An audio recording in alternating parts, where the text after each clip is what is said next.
Blurred channel. Today I'm doing something a little bit different. So up until this week, I had actually never seen a Fast and Furious movie. The only one I saw was Hobbs and Shaw when it came out. And now that Fast X is only a couple of days away, coming out this weekend, I decided I took this whole last week and the week before to watch the entire Fast and Furious franchise, all 10 movies, and I decided to rank them before we get the 10th technical installment in Fast 10. So I'm going to start at the bottom of the list and move my way up. So at number 10, we have Too Fast, Too Furious. This is the second movie in the entire franchise and the only one not to feature Vin Diesel's Dominic Toretto. This one is starring Paul Walker and Tyrese Gibson. They get recruited by the police and the FBI to go undercover and take down this drug ring. And you know, it's okay. It's just some of the stuff was like so out there, like how he, landed the boat at the ship at the very end. Some of it just didn't always line up and feel cohesive. And I think without Vin Diesel's character and without all the other characters, you kind of lose the family aspect. And that's literally the number one thing that this series relies on. It's street racing and then family. You didn't really get much of the family from this movie. Next at number 9, and this one's kind of almost tied with number 8. I just have it just a little bit lower, just the tiniest bit, is Fast and Furious. And that's the fourth one. That comes after Tokyo Drift, and it brings Paul Walker and Dominic Toretto back together trying to take down this drug lord. Now, in this one, Paul Walker's actually an FBI agent. In the first one, he goes from being a cop, then he commits a federal crime, so he's on the run.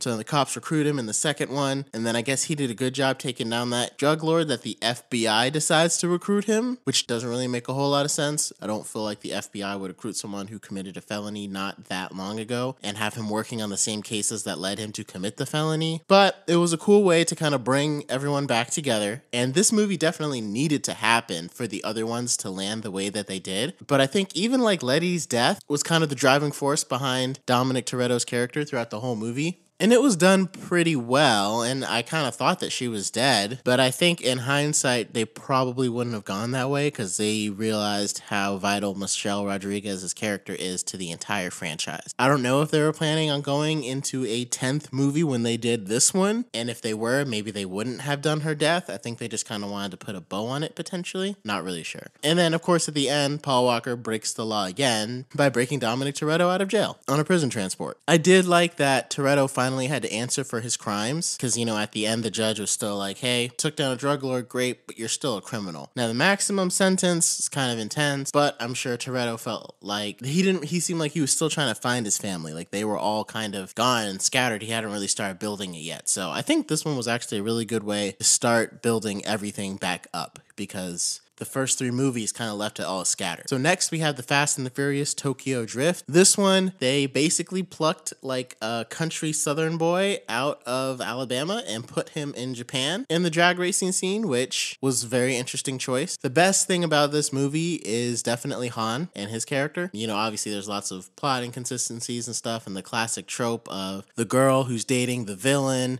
the hero gets her to fall for him and then she leaves him, that's kind of, it feels overdone. I guess when this came out, it wasn't overdone as much because this came out in 2006. Now it just feels very overdone. If you go back and watch this one after seeing all the movies that Han is in after that, because the timeline on Fast and Furious is a little bit different, it really makes you understand Han's character because I liked his character. I just didn't understand any of the things that he was doing.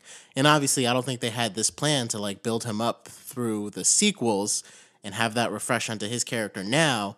But now it would make sense why Han is like this cool, because in Tokyo Drift, Han is a millionaire who was literally traveling the world with Gal Gadot until he lost her. So that, once you understand his backstory, you understand why he would just let this country kid race one of his cars, why he took him in as a mentor, all of that stuff. The next one at number 7, we have The Fate of the Furious. This one, it wasn't bad. When I saw the trailers, I honestly thought they were doing some weird, mind control thing on Dom. To have it be that the main villain was really just threatening his old girlfriend and his child that he had with her, I don't really know exactly how I feel about it, because eventually, like, Jason Statham playing Deckard Shaw comes in and saves everybody and saves the baby, but at the same time, like, he still has to fight through like 15, 20 different armed guys while holding a baby. And I know they made it seem like Dominic couldn't do the exact same thing, but I probably just felt like mind control or something would have been a better way. I don't know. It just seems like they've been through so many dangerous things and done so many dangerous things. It seems not that believable that Dominic would let this make him turn on his entire team, but it is his son. So at number 6, we have F9, The Fast Saga. This one introduces Dominic Toretto's brother, played by John Cena, as Jacob Toretto, who's kind of the villain. It also reintroduces Cypher from The Fate of the Furious and brings in a new, like, rich benefactor guy. I feel like this one was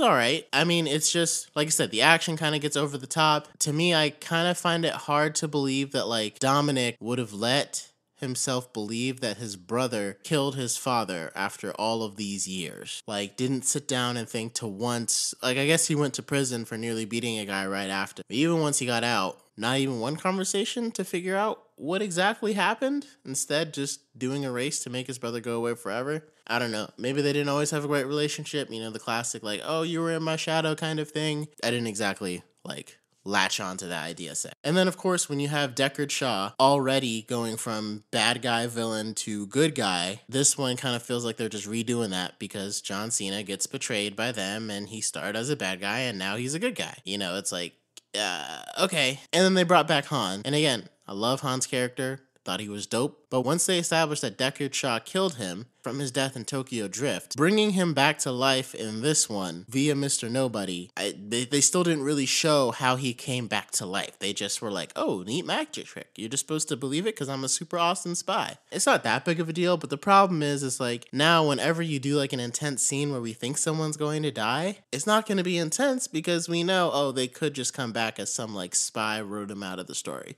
Now these aren't going to go on forever, but like I said, to have Han come back, to have Letty come back, it's like anyone that dies, I'm not really worried because it's like you can just change the story so that way they didn't die because you've already done that multiple times. At number 5, I have the absolute original one, The Fast and the Furious. When I saw this one, I had no idea. Like, the fact that Paul Walker was an undercover cop was super surprising. Like, it blew my mind because I knew Paul Walker was a part of the story and the franchise, but I didn't realize he was that big of a part of it. You know, I thought he was just like a member on Dominic's team and he's this young kid trying to prove himself.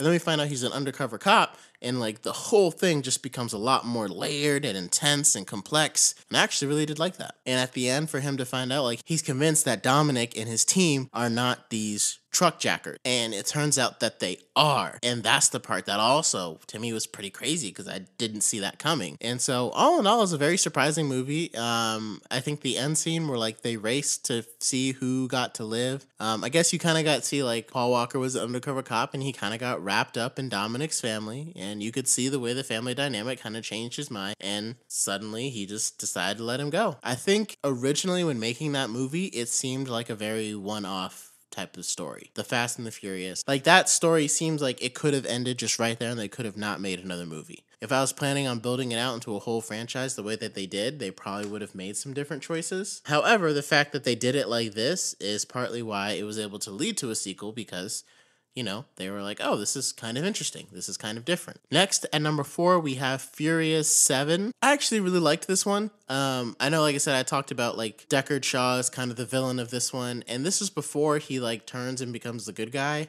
So, him being so angry over his brother and everything, you know, it created a good villain. God's Eye, introducing Ramsey, she was a cool character. Really having everybody together, working together. They had Hobbs, you know, Letty, Mia, and of course, this is one of the most emotional movies because while they were filming it, Paul Walker passed away. So it led to an amazing song, you know, See You Again by Wiz Khalifa and Charlie Puth. Still love that song. And it really was a beautiful movie, especially the tribute that they were able to do at the end. Yeah, I thought it was really good. I actually enjoyed it. Again, some of the feats that they do, like in some ways, the Fast and Furious movies remind me of the Transformers because you got to remember you're here for the action, not necessarily a coherent story or plot. But the difference is Fast and Furious also works on its characters, and they do a pretty good job of that, of like building out their characters and making sure that they're well fleshed out which is not something Transformers can say that they do. We're in the top 3 now. At number 3, I have Fast 5. This one is where Dwayne Johnson joined the franchise, and this was a notable twist from everything that they had done before, because a lot of it kind of came down to like street racing, and at the end of this one was kind of a street race, but it was starting to turn a little bit more towards a spy game. It was starting to get a little bit bigger. Now you introduce Dwayne "The Rock" Johnson as Luke Hobbs, who's literally bigger, and it just takes on a slightly different feel. And that's when people say like this is kind of the turning point. When they decided to do this, this is what led it into all those other films and what led to one of them grossing $1 billion. And after Fast and Furious, I'm kind of surprised that this one even like came out, but it did, and I'm glad that it did, because introducing Hobbs was a very big part of the Fast and Furious series, and I feel like for most people, most of the movies that Hobbs is actively in are at the top of their list. And I don't necessarily know if I just like him as a character or I like Dwayne "The Rock" Johnson or the storytelling around it, but movies that he's in, they're towards the top of my list. Next, at number 2, most people are probably not going to agree with this, and that's perfectly fine. This is more like personal choice for me. I have Hobbs and Shaw. No fucking way. And again, this movie, unlike all the other ones, is actually a comedy. Like, you can tell by watching it. The other ones lead with action. This one's leading with comedy. And it still has a lot of action. The thing that I can't get over is that it was so funny. Oh my God. I was laughing my butt off the whole time. It's your voice. It's your nasally, prepubescent Harry Potter voice. Every time you speak, just imagine this for a second. It's like dragging my balls across shattered glass. And it hurting that I'm going through all this effort on this mission, trying to save the world. By the way, for a 4th time, because I'm really good at it. You think I'm going through all of this just so I can do the horizontal hula sexy, sexy time with your sister? Not all. Most. Let me break it down for you, Frodo. If she chooses to look the way of this big, brown, well-endowed, tattooed mountain of a man, then guess what? I'm gonna let her climb this mountain over and over and over again. And the second time I watched it, and the third time I watched it, it was hilarious. Once you saw guys like Ryan Reynolds and Kevin Hart come in, you knew, okay, this is a comedy. You know, like you already kind of knew. It was very interesting to make it around Hobbs and Shaw, especially because Shaw was such an intense villain who literally killed one of the team members, and they don't really address that ever, even though his death was faked. Like, he still technically killed Han, and that was the plan. So that's a little interesting. I don't know if that's something to blame on the Fate of the Furious or on this one, but I don't know. That's the movie that turned him from a bad guy to a good guy, and that led to this movie. Obviously, Idris Elba is fantastic in anything that he is in. But like I said, to me, just the banter between them, I just could not get over how funny it was. Do I expect 2 grown men to really have conversations like this? No, but it was a comedy. And to me, if you're going to make a comedy, make it funny. And that's what they did with some good action, thoroughly entertaining. That's all I can really say about it. For me, at number 1, I have Fast and Furious 6. And this is after watching most of them like back to back. And this was the one where I really felt like everything was coming together. After they did that job in Fast 5 and like they all got their 100 million, like once we got to Fast 6, this kind of turned them all from like criminals who aren't as bad as other criminals into like heroes, from building their own team to like actually taking down like a bad person to give them full pardons for all their past crimes. And I really I could feel myself getting excited when they were building the team, right? And that's what made me put this one here. Like in Fast 5, it was kind of exciting to see them build the team, and that's why it's number 3. But in Fast and Furious 6, I can't explain it all the way. It was just a slightly different feeling to know that they're putting their team together, take down this guy, and you know, Hobbs is involved and he wants them to do this. It was just cool. And then, like I said, the action, of course, there's some stuff that's always over the top. That's what you're going to get with Fast and Furious movies. But I can say this one was the one that gave me that excited feeling while I was watching it for seeing everybody come back together. And I thought Luke Evans was actually fantastic as Shaw, and he plays a really good villain. Fingers crossed that he's going to get to play Sinestro in the DCU, but, you know, that's another topic. And so that's why I actually have Fast and Furious 6 at my top. I'm going to drop a review when it comes out this weekend. I'll let you guys know what I think. Drop your comments. Let me know how would you rank the Fast and Furious movies. And until next time, Blurts.